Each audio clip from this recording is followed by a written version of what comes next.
Here in the seventh part of it, it says observe different objects around you and it is easier to express the length of some objects in mm, some in centimeter and some in meter. किसी चीज को हम centimetre में बोलते हैं, किसी चीज को हम mm में बोलते हैं, किसी चीज को हम मीटर में बोलते हैं. Obviously मिलीमीटर हमारे तब यूज होता है जब थिकनेस बहुत कम हो.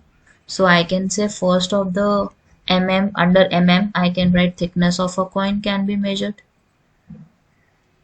Thickness of coin can be measured in mm.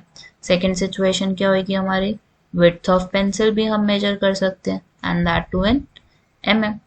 Third situation में हमारे पास क्या है, thickness of book cover can be measured, उसको भी हम measure कर सकते हैं mm में.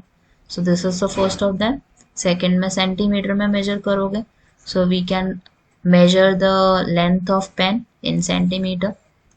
We can measure the length of coffee mug, let's say,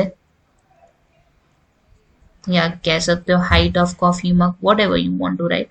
Third situation हमारी क्या हो सकती है, let's say it is the width of a notebook. Width of a notebook can be measured in centimeter as well. ठीक है. So these things are one of the example of centimeter. And third में हमारे पास क्या है, metre दिया हुआ, तो metre को हम लिख सकते हैं that height of a person, height of a door can be there, क्योंकि obviously वो तो किस में होगा, मीटर में होगा. Then you can write length of a table as well, that can be in meter as well. ठीक है. तो ये सारी चीजें हमें क्वांटिटीज बतानी थी जो जो हम मिलीमीटर में मेजर कर सकते हैं, सेंटीमीटर में एंड मीटर में. And millimetre obviously we know सबसे स्मॉलेस्ट है, and out of these three metre हमारा लार्जेस्ट है.